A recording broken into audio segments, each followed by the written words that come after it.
morning, everyone. My name is Dipesh Deshmukh, and I'm representing IBG here.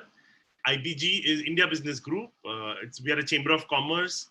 We have a lot of members, and the entire focus of IBG is to help members with their business to get connects. IBG is also very well connected internationally, so we help members get international businesses, international connects, and stuff like that. We are soon going to start tying up with a lot of chamber of commerces from abroad. We are also planning to arrange some joint meetings with some of the members of International Chamber of Commerce with our members. So the business exchange will be much higher and of much greater value. So IBG is founded by none other than our founder president, Mr. Vikash Mitra Sen. He's an absolute wonderful guy. He's a great networker. He's written already 3 books, published them, and 2 books he's written in the lockdown. A wonderful guy, wonderful friend, wonderful mentor. Vikash, over to you. If you could say a few words, please. Thanks a lot. Happy to have you all here, alive and kicking. All I want to say is that I don't know where the 20 lakh crore went. I've not seen anybody getting the money or any businesses starting up. SSIs and all were supposed to get a lot of money. What is happening? Just what is happening in the business world? Can anybody update me? You should check some Swiss accounts. Unfortunately, I don't have any. I barely managed to run my own account here. So by the way, a small aside, we had our Nazara board meeting yesterday because we have 10 companies under Nazara. And in the COVID period, we've grown 30%. And that is quite a thing to happen. Whereas a lot of businesses are shutting down actually. So just a bit of news. So go ahead, Dipesh, go on with the webinar. Thank you, Vikash. I would request people to shut down their videos. Only the speakers will keep the videos on. Hence a request, kindly shut down your videos. Okay guys, thank you. All right, the other 2 important people of IBG are Girish and Siddhi. They are our pillars. They help our members tirelessly with a lot of things. So thank you so much, Girish and Siddhi. We also have Gaurav Gupte, who helps us with our online promotions and social media and stuff like that. And I would like also to introduce you all to our CEO, Ms. Priya Pansare. Priya, can you please say hi to everyone? Yes, hi. Good morning, everyone. So today we're going to hear from the guy who at the age of 26 quit his job at Google to become the full-time Chief Eating Officer of the Bohri Kitchen, a venture founded by him. Munaf Kapadia, we welcome you on IBG's platform. And like everyone else here, I'm also quite curious to know how it all started. Dipesh, I hope you've designed all interesting questions for Munaf today. Yes. Over to you. Thank you. All right. So before we bring on Munaf, 2-3 quick thumb rules. 1, I put everyone on mute. 2nd, I request people to turn off their videos. And 3rd, anyone who has any questions for Munaf, kindly type them in the chat box below. So at the end, we will have a question answer session and I will ask those questions to Munaf. If we run out of time for any reason, we have more number of questions, we will ask Munaf those questions later and we will get them answered on your behalf. All right. And once again, if you are new here, kindly type your name, email address and mobile number in the chat box so we can update you all with our next webinars. All right. So with that, I am very, very happy and excited to introduce Munaf Kapadia, who's an entrepreneur, writer, digital marketing maverick. He's a founder and chief eating officer. I mean, that's amazing. I would love to be a tester in your kitchen of the Bohri Kitchen. And he's also an author of an upcoming book that is commissioned by HarperCollins titled The Guy Who Quit Google to Sell Samosas. Guys, I think what Munaf has done, you need a lot of guts to do that. A job at Google, high paying job, and you leave that job to follow your dream. Bohri Kitchen is a 2-time Times Food and Nightlife Award winner and has been lauded across F&B industry. So they've got a lot of awards. It's I've heard a lot about them. Great food, amazing menu. And prior to founding the Bohri Kitchen, Munaf was an account strategist at Google India, representing Google to the top 10 financial institutions in the country who cumulatively invested over $10 million annually on advertising through Google. And when I asked this to Munaf, and he said, "Oh, my job was to make it to 20 million." So, so welcome Munaf to the IBG webinar. And I would like Thank you, to Deepesh. say hi. I would like you to say hi to people before I bring you, before I ask you some questions. Okay? Hi, everyone. All right, good morning. I hope you guys are comfortable and safe at home. And I would just like to thank Vikash. I would like to thank Deepesh and the team for having me here. Thank you, Munaf. So, Munaf, the first thing came to my mind when I heard about you. I mean, of course, I had heard about you long back. But I'm sure everyone would like to know is how did it all start? The thought of putting a company like Google, you must be absolutely crazy. A lot of people would have told you that, right? So what came to your mind when this all started? So, I mean, especially because of the last 2 months, everything feels like a lifetime away. When we started, this started somewhere in December 2014. It was a few weeks after my birthday, and I basically was sitting at home catching up on TV, Dipesh. So I used to work at Google 5 days a week. Saturdays, Sundays, I had no social life. I would sit at home, watch TV, and this was a very routine thing that would happen where my mother would come in and she would change the channel to watch one of her Saas Bahu shows. So one day, finally, it led to a small argument between us. And while the argument was futile because my mother shut me down, but it led to one idea where we decided to kind of combine forces and finally take on this sort of marketing challenge I've wanted to take on for as long as I can remember, where I've been wanting to test the potential of food from my community and my cuisine, the Bohri, the Dawoodi Bora community. And my mother being the best Bohri chef in the world, I thought, hey, why don't we bring these two things together and see what happens? Nice. All right. So tell us about your journey of Bohri Kitchen. We would like to hear from you how you started it and what all you went through to set it up. Sure. So it's been a roller coaster ride. I mean, it didn't even start the way I thought it would. So, for example, when I started it, it started with a Facebook page and a couple of emails, which I literally spammed 50 of my acquaintances. And I said that, hey, would you like to come to my house to eat food made by my mother? And I'll charge you some money to eat this food. And in fact, when we started, the price point was rupees 700 a person. And I would struggle to even get 10 people to come to my house in a week. Because who wants to go to auntie's home, and pay money to eat food, right? Like it's such an unheard of concept. And before I know it, within a year, we are charging between rupees 1,500 to 3,500 a person, depending on the menu. We are sold out 2 weeks in advance. I've got something called the no serial killer policy in place, where you can't book a seat at the Bohri Kitchen, you have to request a seat. And I have the who's who of the city and maybe even the country coming to my place. So I had politicians, I have very senior people in the government, I have Bollywood actors, and eventually some of the strongest brand evangelists I've ever encountered in my life, they turned up at the Bohri Kitchen.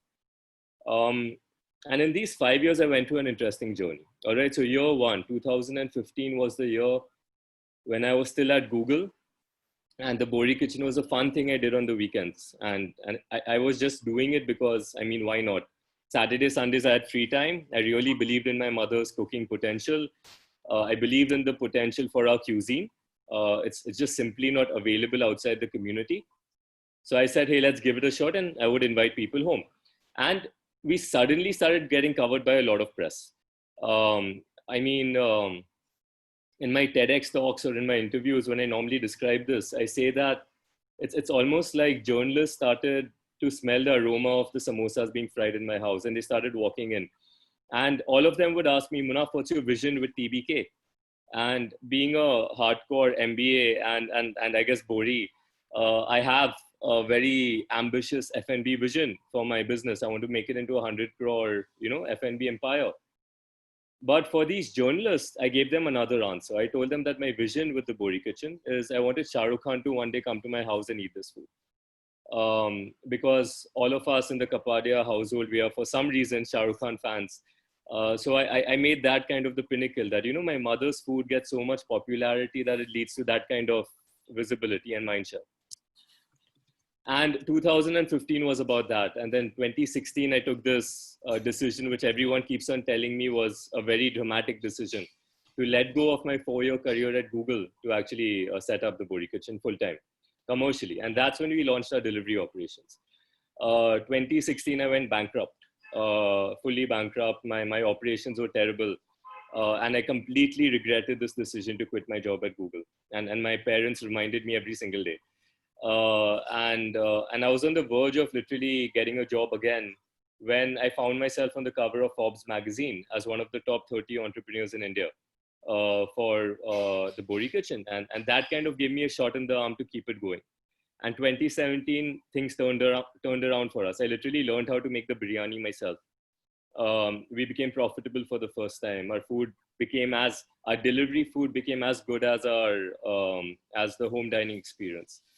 2018 is when I raised funds. So I raised roughly 1.5 crore from some amazing people in the industry and outside. And with their help, I kind of massively scaled my operations. I built a Pan, Bombay, Pune supply chain. I set up 5 delivery kitchens across the city. And we took it to a level where we were doing 200 orders per day. And I had a team of 40 people reporting to me, amazing leadership with 10 plus years of F&B experience. And this journey has been incredible. I mean, to put it in a nutshell. And that is why, I think my next milestone is one of the largest publishing houses in the country and probably the world, HarperCollins, has convinced me to write a book on my story. And I'm incredibly humbled that at this age and at this time, I get to do something like that. Very interesting, very interesting. Lovely to hear what all you've gone through, and you going bankrupt. I mean, that teaches you a lot.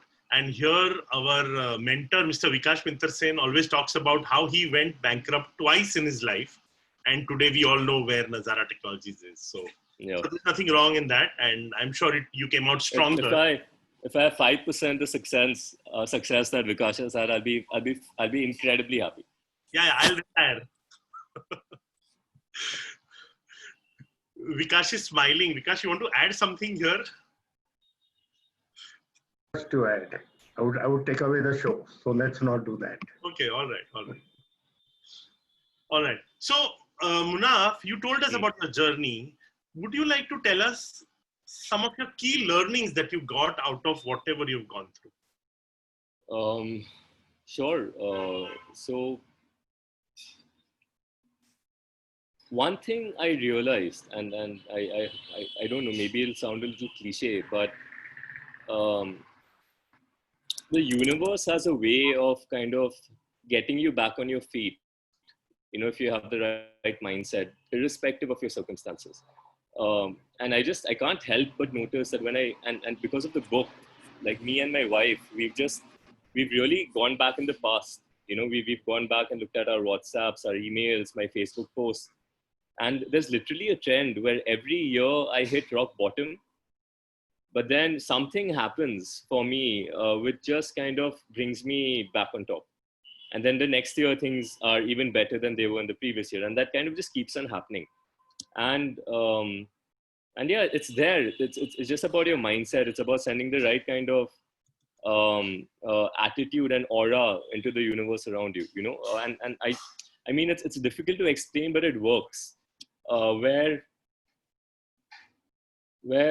like, I'll give you an example. So when I went bankrupt in 2016, this was maybe September, October, and it happened in a very, very sad and stupid and bad way, where so around 2016, I was terrible when it came to accounting. So I was one of those classical entrepreneurs who loved marketing, who loved sales, who loved branding. I could convince Hrithik Roshan to call me to his house for a Bohri Thal, or the biggest publishing house to do an organic article on the Bohri Kitchen. But I would hate to manage my P&L account or my balance sheet. I wouldn't know the difference between the two. And I just kept on telling myself this will figure itself out, you know. And it did figure itself out, because when I finally had a meeting with my CA in November 2016, he told me that, Munaf, congratulations, your VAT liability is equivalent to your savings. And I'm not sure if he said VAT or VAT, because it felt like the latter. And I was at rock bottom, Deepesh, because not only was I broke at a very early point in my life, and I had decided I'm not taking any money from my father to pursue my own entrepreneurial dreams. Like, why should I, right? Why should he have to unnecessarily fund my very random, radical business idea? But it wasn't just a financial breakdown. It was even my operations were terrible at that stage. So when it came to my house and when it came to people coming home, my parents handled the operations. And that is one of the most, like, honestly, it beats any Michelin star experience you might ever encounter in your life. So whether it was Farah Khan or the late Rishi Kapoor or some very interesting people in the government or politicians or the corporate world, everyone swears by the TBK home dining experience. But when the same person would order for our food in 2016, they would be like, Munaf, there's a gap between our expectation and what we got. The food wasn't bad at all, but it wasn't as good as what my mother made at home. So I said that, like, why am I doing all this, right? I've given it a year. So end of 2016, I gave up. And I was going to call it quits. And just literally when I was about to click on that apply now button, I get a call from Forbes. And I still remember Kathakali called me from there. She's one of the journalists, and she said, Munaf, congratulations. We are recognizing you as a Forbes 30 under 30 for 2017. And we're going to put you on the cover along with a Bollywood actor and Olympic athlete, along with the co-founders of Swiggy and Masaba. And then there would be me as the fifth person, the guy who's selling samosas. And my reaction to this, Deepesh, you wouldn't believe it. My reaction was, why are you doing this? Like, I told her that, hey, I'm on the verge of bankruptcy. Like, you know, why are you guys doing this? And she said that, Munaf, we don't put people in the list because of their net worth. We put people in the list because of their perceived social worth. And what she told me has stuck with me till the, like, and I think it's going to stay with me forever, and I'll pass it on to my kids if I can, which is why I'm sharing it with all of you. She said that, Munaf, it's not about the money you've made today. It's about literally the impact we see you potentially having in the future. And entrepreneurship is a business, and I'm sure all of you out here would agree, where there's a 99% chance, unfortunately, that you might fail, right? It's just, unfortunately, that's what it is. There's so many variables and factors. But if you do succeed, and this was what Kathakali told me, if you do succeed, we think you will disrupt the space. And that blew me away, Deepesh. And that kind of philosophy and this constant trend in my life where every time shit hits the fan, I've realized that if I just maintain my calm and I'm ready to pivot, I'm ready to relook at the situation and reevaluate it and ask for help. As long as I'm doing that, something always works out, you know? So I'd love to. I just thought I'd share that with all of you. Very nice. And what you told us about the universe, a lot of people, it's impossible to explain, but I know it works like magic. It's karma. I don't know what is it, you know, but it's something. It's there's something out there which like really helps you when you want to help yourself. Correct. As long as you don't give up. Yeah. So good. So so now that you've told us so much about yourself and about Bohri Kitchen, something came to my mind. So my mom is a great cook, but that doesn't mean she'll be able to run a great restaurant, right? And a lot of people will think of this. A lot of housewives are great cooks, but they can't make use of that skill and come up with an opportunity for themselves. So, so I know when we had a discussion, you mentioned something that you want to do something with the social angle. So anything that you would like to share about how you can help Indian housewives reach out to monetizing their cooking skills? Right. Thank you so much for asking me that question, Deepesh. So whether it was when I was at Google, or it's now as the CEO of the Bohri Kitchen, my approach to my professional life has always been that 50% will be, it's about making money. It's about, profit. It's about selling as many samosas as I can profitably and at scale, and biryanis. But 50% of my effort will always be towards a larger social cause, where as far as possible, if I can leverage my skills, my abilities, my network, I would like to have some sort of social impact. With the Bohri Kitchen, more than the fame, more than the money, more than any of the sort of professional growth that I've had, what's kept me going is the impact it had on my mother. All right. I mean, I remember, like, it's a picture perfect memory in my mind. The first dining experience I had at my house, it was Sonal and a couple of her friends, complete strangers. I never knew them. They landed up at my house, pre-booked, pre-screened. They sat around my dining table, and my mother sat with us, and we had some food.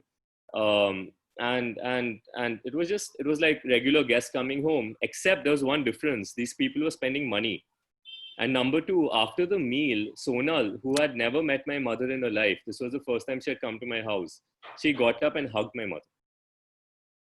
And for my mom, where unfortunately she belongs to a family where all of us don't really express our affection, I till date don't know the last time I told my mom, thank you so much for what you're doing for us. We just hope it's unsaid and it's understood, right? So when a stranger comes to your house and does that, what it did for my mother, what it did for her self-esteem, what it did for kind of her approach towards her own life, I think it's phenomenal. And I saw it play out in the last 5 years. I saw it how that boost in self-esteem gave her the courage to get her knee replacement surgery done, stuff like that. And my mother today is the exact same person you would meet 5 years back. So I might have become a little cocky and a little confident and stuff like that because of all the interviews and, so on and so forth. My mother, who's a semi-celebrity herself, who's fed the who's who of the world today, she's the same person you would meet. And she still watches Saas Bahu shows, and she still watches Candy Crush. She still plays Candy Crush on her phone. And she's probably playing a couple of Nazara games, and I just don't know. But that led to this idea that, hey, can I do something for other home chefs? Can I do something for other housewives?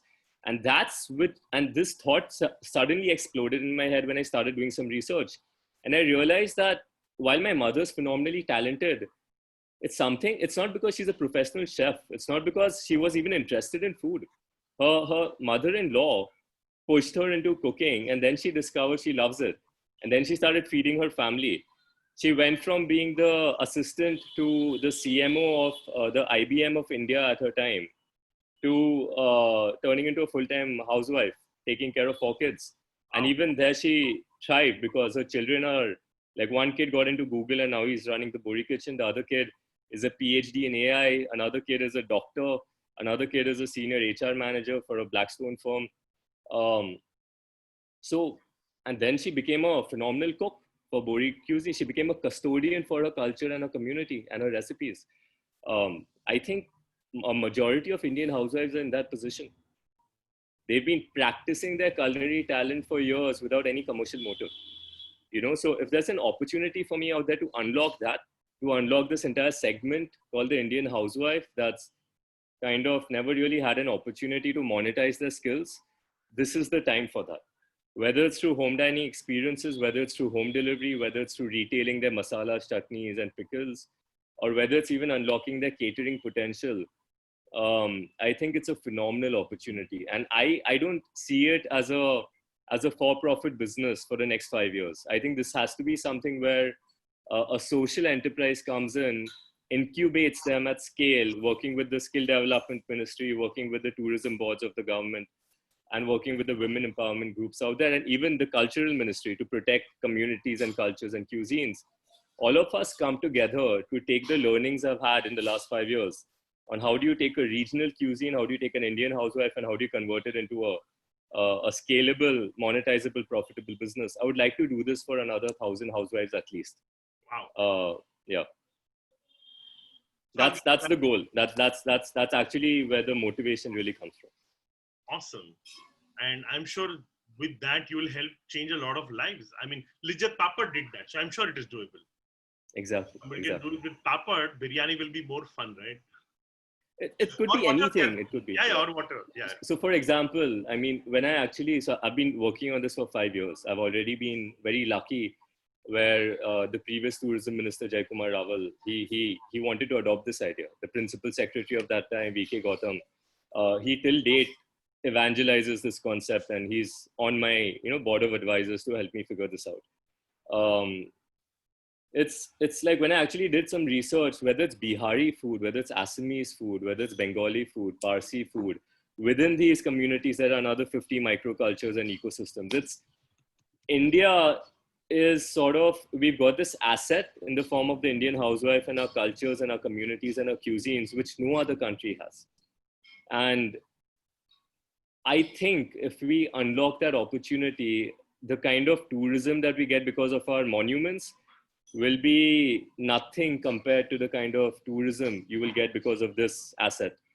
And I mean, they're just like, for example, Deepesh, in the last 5 years, we must have fed something like 6,000 people at my place, apart from the people that we've delivered to and catered to, which is in the tens of thousands. But these 6,000 people who came to my home as guests, 99% of them were not Bohris, right? And in fact, 90% of them weren't even Muslims.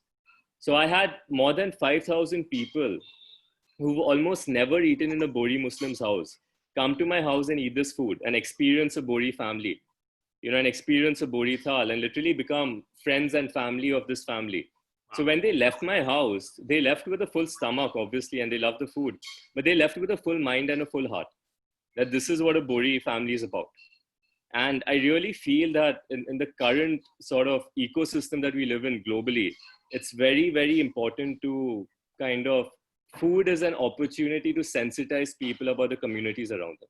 Whether it's a Muslim community or a Bihari community or an XYZ community, it's a great opportunity that we have. So I hope I have an opportunity to kind of work on this at scale. Awesome. And as you said, I mean, filling stomachs, so yeah, if somebody eats 6 vada paos, they'll be able to fill their stomach. But the heart, the love, all that, what you get in a home dining experience, I'm sure, I mean, I would love to experience this soon, okay? I'm coming. Absolutely, please. The minute the thal is more social distancing compatible, I would love to have you and the entire IBG team at my house. To have a thal which is 1 meter in diameter, won't it be considered as? It's actually already built that way. So a thal is it's 3.5 feet in diameter. That's 1 meter. So that's social distancing. Yes. All right. A final question that I have for you is, so where do you see the future of Bohri Kitchen? I mean, are you offering, I mean, you've already figured out so many things, your menu is already figured out, you are famous. Are you offering franchise opportunities to people? I mean, if you want to take it pan-India or internationally for that matter, I'm sure people would be delighted to try your mother's recipes. So any thoughts that you have, you can share with us? Of course. All right. So I actually, I mean, this is a larger thought which I feel applies to the industry, which is in the post-COVID world, like they say, the PC era, right? F&B is going to evolve. And I think we are going to be one of the biggest industries to have been impacted. So I think after tourism, F&B would be the next, adversely impacted industry out there. And one of the outcomes of that impact will be consolidation, and it will be synergy. Where I feel that the next food entrepreneur, when he wants to launch his food brand, he wants to launch his mother's cuisine, or he or she is a chef themselves, and they want to bring something to the world, they won't create their own kitchens anymore, because I just see too much wastage and too much of a liability in that effort. Before we still did it because, I mean, somewhere that risk appetite was there, but now in the PC era, there's no risk appetite to do such things anymore. And you will see a lot of synergy happening, especially with the advent of dark kitchens and delivery. And I see a similar future for the Bohri Kitchen, where my IP today, my strength as a company, as a team, as somebody where all of us have worked on this for 5 years, we've created a phenomenal brand and IP. All right, we represent Bohri food in a way that no other brand does in this country. In fact, I mean, I've had multiple instances where people internationally have taken the Bohri Kitchen as an example for how do you take regional cuisine to the world. I would love to focus on that going forward. I would love to focus on my storytelling. I would love to focus on my recipe development. I would love to, I mean, with the book coming out in December, I'm just expecting the brand to further grow multifold. Yeah. And I would love to work with an existing partner, you know, through a franchisee arrangement, through a brand licensing arrangement. There are 100 different models where we leverage their existing kitchen infrastructure. So while today I've built the ability to take my food from 1 order a day to 200 orders per day, we understand we built a supply chain which produces my mother's cuisine in a shelf life stable, cost effective manner at tremendous scale. But I really feel somewhere that's not the smartest thing to do. You know, with limited capital in the market, with the cost of capital going up multifold in the PC era, the smarter thing to do is to work with existing infrastructure which people have already spent money on. Why reinvent the wheel? You know, and that's the plan going forward with the Bohri Kitchen. All right, interesting. So I'm sure you'll find success because, and especially once your book is out, a lot more people will know about you. So. So with that, guys, I would like to take some questions because Munaf, a lot of questions are already coming up. Right. So is it okay if we start taking some questions? Absolutely. I'm getting a water bottle. Please feel free to shoot the questions. Sure.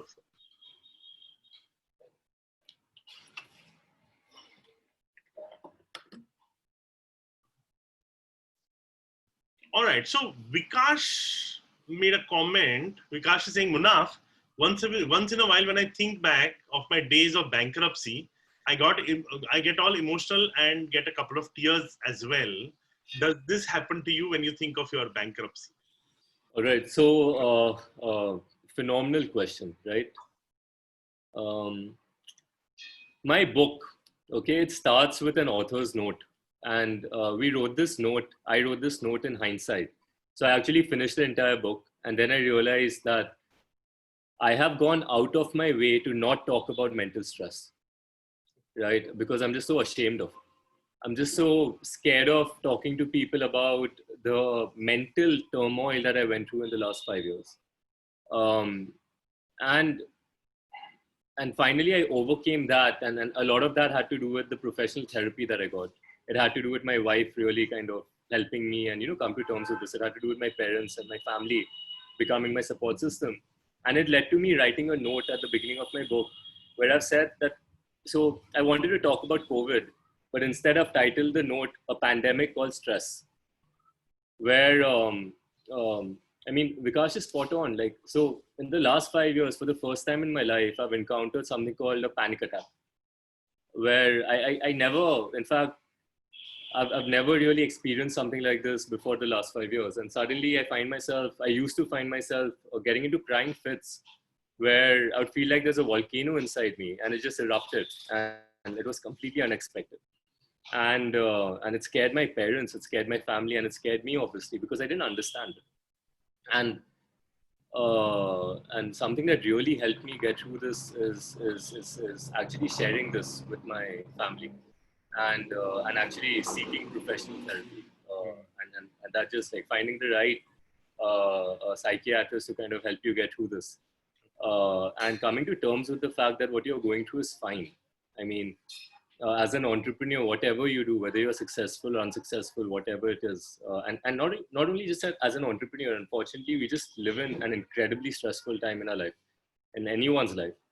In fact, Obama recently made a phenomenal speech during one of these graduation speeches where he said that the generation that's graduating right now is experiencing stress at a level that no generation has experienced in their entire lifetime because of what the internet is doing, because of what Donald Trump is doing, because of what various governments are doing, and because of just what's happening with the world with COVID and various other things. So it's very important that you come to terms with that you're able to talk about it. And if you don't have people around you who you can talk to, find somebody you can talk to about this. And I recommend professional help instead of just trying to solve it through any informal means if your stress has reached a certain level. Thanks for giving this very important tip, and thanks for being so candid and open about what it's very important. It's very important to share these things, otherwise. Yeah.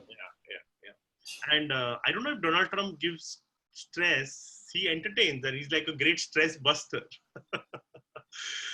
All right. So before I take the next question, I would like to give an example of what I felt, and then I'll ask this question. So when Little Italy started opening their stores, and first time many years ago I went to eat food at Little Italy. I was so excited. I loved Italian food. I lived in US, and they have a huge menu, some 300-400 things on their menu. And I'm turning page after page after page. And the whole thing was veg. And I'm like, Italians, I mean, they might eat whoever, and then the whole thing is veg. So the question is there a veg Bohri menu? All right. So the number of times I've answered this question, Deepesh, in my last 5 years, if every time I answered it, if I just like saved 100 rupees, I think I wouldn't have had to raise money for the Bohri Kitchen. So interesting note. 40% of our cuisine, of our menu, of our food is vegetarian. And the reason is its origins. All right. So the Dawoodi Bohra community is basically, so within Islam, you have Shia Muslims and Sunni Muslims. Mm-hmm. Within the Shia sect, you have a very small community called the Dawoodi Bohras. We're roughly 2 million of us, 20 lakh of us across the globe. Okay. And we came from Yemen, very, very long back. We came from Yemen. We settled down in Gujarat. And then from Gujarat, we moved to Maharashtra. That's the chunk of the population. Because of this, because of our journey, our food was highly influenced by Gujarati food. So the foundation of our cuisine today in India is Gujarati food. So it's undhiyu, it's patvelia, it's dal chawal palida, DCP, it's nariyal kebabs. And I mean, I have such amazing stories where, people weren't expecting us to have vegetarian food, but they were just constantly blown by it. Like, for example, when we had an opportunity to do Rani Mukherjee's birthday, when Aditya invited us to his house, his first concern was that, Munaf, look, we wanted to do 2 non-veg thals with you, but unfortunately we have a group of friends who are vegetarian. What do we do? And I said, let's serve them veg food. And when we were serving them, all of the other guys were laughing at them, saying that you guys are probably going to get paneer, something very typical and conventional. At the end of the meal, Deepesh, all the non-vegetarians were also sharing the veg food. Because vegetarian Bohri food is, and I'm not just saying from the Bohri Kitchen, from any Bohri household, try to have the vegetarian food. It's phenomenal. Interesting. All right. So I got to know something new. Just like Italians eat veg, I didn't know. What Little Italy did is what you call one of the smartest business moves ever made by an F&B businessman. But yeah, like, I mean, but that is more of that. I think that's like having Indian Chinese food, where it's a new cuisine that's been created for the market. But when it comes to veg Bohri food, it exists already. Unfortunately, the market currently for Bohri food, thanks to the Bohri Kitchen, we finally made some sort of dent. But right now the priority is non-veg food. That's the low-hanging fruit. But the vision is in the next 5 years, we are just managing to evangelize Bohri food at the scale required to actually talk about vegetarian food as well. Cool. All right. There is a comment from Mr. Deepak Mehta. I want to connect with Munaf because we supply many things like Everest and all to many companies, and they also do third-party manufacturing.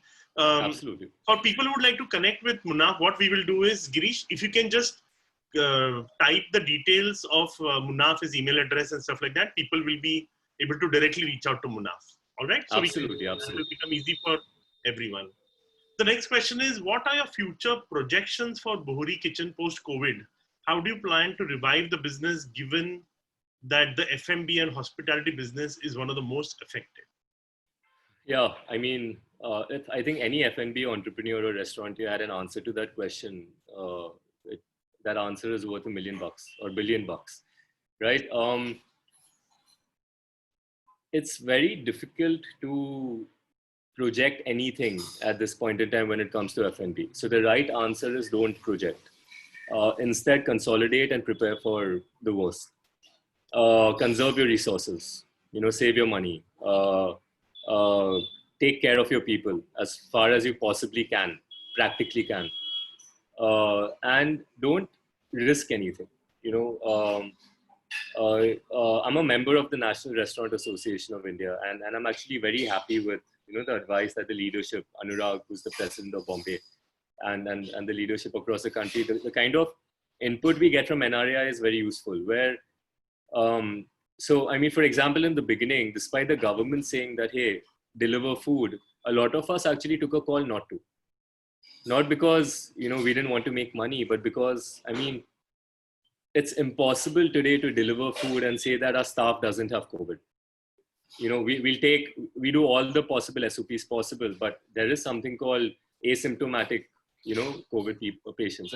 You won't know, right? You're not even allowed to test our staff until they actually have symptoms. Right. So my approach towards this is I'm actually using this time to focus on the intangible aspects of my business, like finishing the book. We have a lot of back-end operational best practices we wanted to put in place. We're sorting that out. We had a lot of strategic planning that we wanted to put in place. We're sorting that out. Any plans I had to set up a restaurant, I have postponed those plans. Instead, the focus is on scaling up our delivery operations. I am very optimistic about pre-orders, so what I call the premium pre-order delivery segment.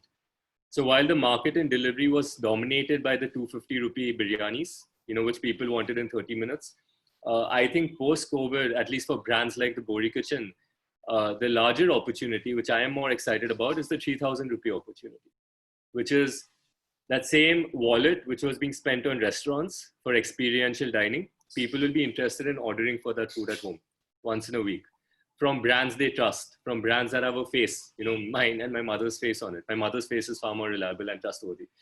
So that is where we are focusing our efforts. And it's a tough time. It's honestly, there's no point in fluffing this up and saying that there'll be a massive bounce back or we'll return to normalcy. We won't. I don't think so.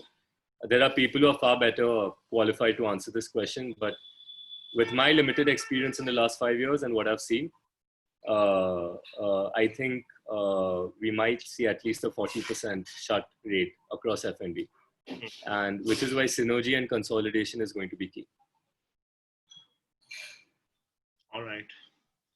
Okay, so the next question is, because TBK is a home dining experience, and you can only have limited guests at a time, are you planning to shift the experience to fine dining restaurant experience? And I think you just said that you postponed your... But I can add one more point out here. So one is, I wouldn't recommend anyone set up restaurants for the next 2 years. Don't at least lock in any capital out there if you can avoid it. With regards to the Bohri Kitchen, my dream over my lifetime, actually more than my lifetime, over my parents' lifetime, is to set up a restaurant, a nice cozy restaurant. This won't be a restaurant where we'll have 100 restaurants, nothing like that. I want one nice little cute place somewhere in South Bombay. The reason I say South Bombay is I live in South Bombay. And I want my parents to be able to walk into the restaurant. It's something on the lines of a Britannia, where I want a space which kind of is the next logical step for our home dining experience. And 20, 30 seater, just a very cozy affair where the P&L doesn't bog us down. It's something that we do out of fun and love and affection. That is my restaurant ambition. So it's not really a business goal. And in fact, when it comes to the dining experience itself, I've never seen it as a business. The people who come to my house, the 6,000 people we fed, while we've charged them a phenomenal amount, to be honest, we've probably not even made a profit out of that, because of the approach towards the home dining experience has always been to just evangelize the food and build a brand. to kind of tap into those early adopters and over their lifetime generate business through delivery and catering. So the guy or girl or family that comes to my home dining experience, they turn into my delivery customers and my catering customers. And over their lifetime, we generate phenomenal profits. That's the business plan. And in fact, going ahead, even once life stabilizes, I hope to continue doing a home dining experience once a month, where I'll make it even more exclusive. And whatever money we make through that, I want to just give it to charity. Because it's not a business objective. Sure. Interesting. Yeah, very nice. The next question is, do you have a kitchen in Pune? So we've done multiple experiences in Pune through kitchen partners. So the amazing guys, Richa and Sandy, who own frames in Pune, we've done multiple pop-ups out there. So similarly, I'm sure, once things normalize, we'll come back to Pune. But we don't have a permanent setup. But we have a supply chain that touches Pune. So if in the future I find the right partner in any city, honestly, who I think who can represent the Bohri Kitchen, I'm sure getting the food out there or getting it made out there today, because of the 5 years of gray hair that I have, one thing that we mastered is the supply chain. Nice. So, I think Sweeney is the one who asked this question. So Sweeney, if you're interested in doing something in Pune with Munaf, please get in touch with him. A comment by Mr. Deepak Mehta: crazy people make history, smart people read history. So I'm glad you're crazy, Munaf. Loving it. Yeah. Okay, we have a question. What is your most popular non-veg dish? Where is your restaurant situated? Can we get your contact details? We'll anyway share. Yeah. So one of the most, so I'll give you a non-veg and a veg dish, right? I think by far our most talked about item has to be the smoked mutton keema patti samosas. So these are these triangular patti samosas, the flat ones, not the big ones, which are stuffed with smoked minced lamb meat, coriander, spring onions. In fact, it's an experiential samosa. So you don't just bite into the samosa. You take a samosa, you bite off a corner, you put some limbu in it, because the acidity of lemon juice gets the gungar in the keema to actually, become flavorful. And then you have it with the mint and coriander chutney that we provide. So those do really well. In fact, one of my business goals is to have frozen patti samosas in the retail outlets across the world. And on the vegetarian side, I think my nariyal kebabs are just, they rock people's imagination, in the sense that they expect the most boring dish in the world, and when they have it, they have a mini orgasm in the mouth. Wow. Desiccated coconut, garlic with mashed potatoes, served with a kokam chutney or a khajur chutney. Really good stuff. Wow, I know. I can see a lot of people drooling already. But I've never even heard of nariyal kebab. I mean, I didn't know you can make kebabs out of coconut. So amazing, yeah. Somebody's asking, can Munaf share a bit of his mother's story or background with the food? Absolutely, absolutely. In fact, a lot of people tell me that, Munaf, you're a hero for representing your mother and making her dreams come true. When the fact is that it's actually the complete opposite. It's my parents and it's my mother who made my dreams come true, right? And I monetize my mother's skills to get myself on the cover of a Forbes magazine or on BBC or on this platform and get this opportunity to talk to all of you. And my mother's story is I personally feel 10 times more interesting than mine. She got married at a very young age, like people did in her time. She, at that time, because of her parents, they really encouraged education and they were very open to her wanting to work and pursue her own career. So she used to be an assistant, in fact, to the Swedish Consular General. And then after that, she became a secretary to the CMO of IDM, which was the Indian counterpart for IBM at that time. Mm-hmm. And post-marriage, she just let it all go. And she became a housewife who had to raise 4 kids. Not had to, she was looking forward to it, but she made a lot of sacrifices because of that. And my mother being who she is, she put all of her passion and energy, and she learned to love that as well. And that's how she became a fantastic cook. So in fact, she never enjoyed cooking until she became married. And it's my grandmother, my father's mom, who, being a Hitler in the kitchen, kind of literally just taught my mother, in not the best environment, how to cook this food.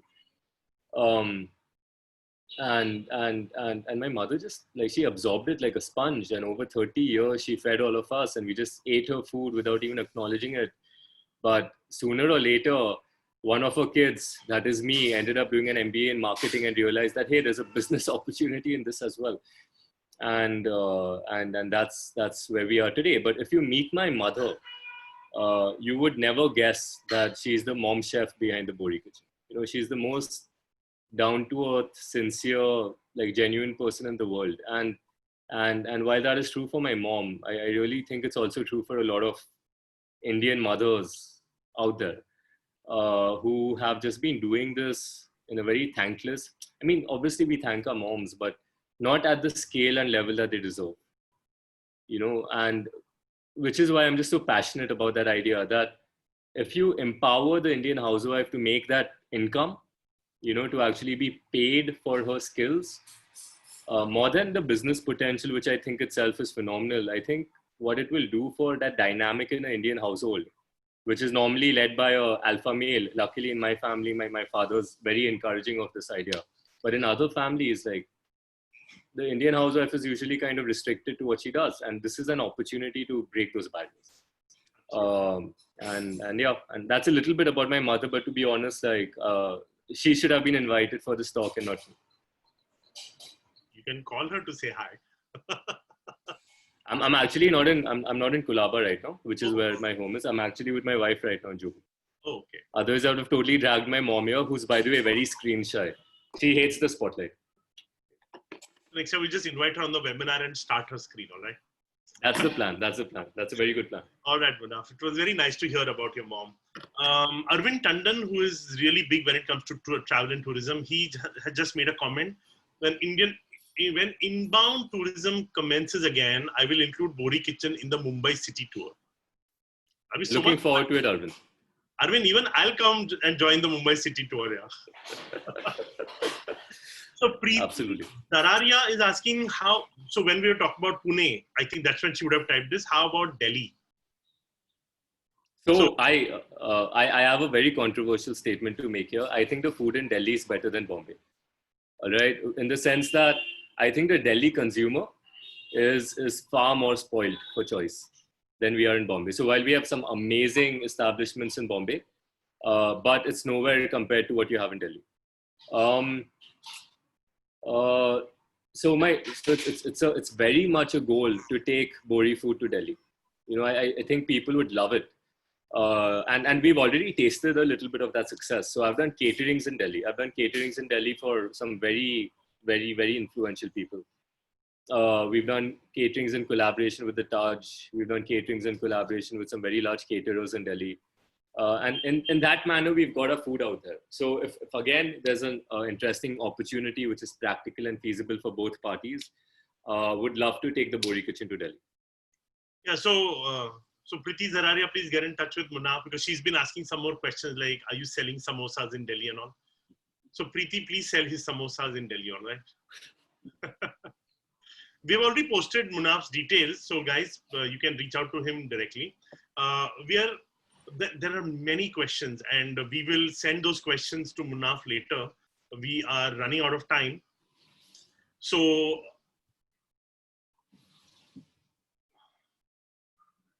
and guys, just to chime in, if anyone wants to ask me anything, my email ID is munaf@thebohrikitchen.com, which has been shared already. Yeah, we posted and alternatively, I put a poster of this event on my Instagram. So if you just leave your questions on comments, I love answering them there as well, because then everyone benefits from those questions. Awesome. Fabulous, fabulous. All right. So before we end today's session, a quick request again for people who have joined late. If anyone has is not a member of IBG, kindly type your name, number, and email address so that we can give you details of the forthcoming webinars. And I would like to invite Vikash to give closing remarks. Vikash, over to you. Well, I'm not supposed to be here at closing. It's normally Priya's job, and she does it really well. But there are things which I wanted to say after this talk, listening to the Bohri Kitchen things.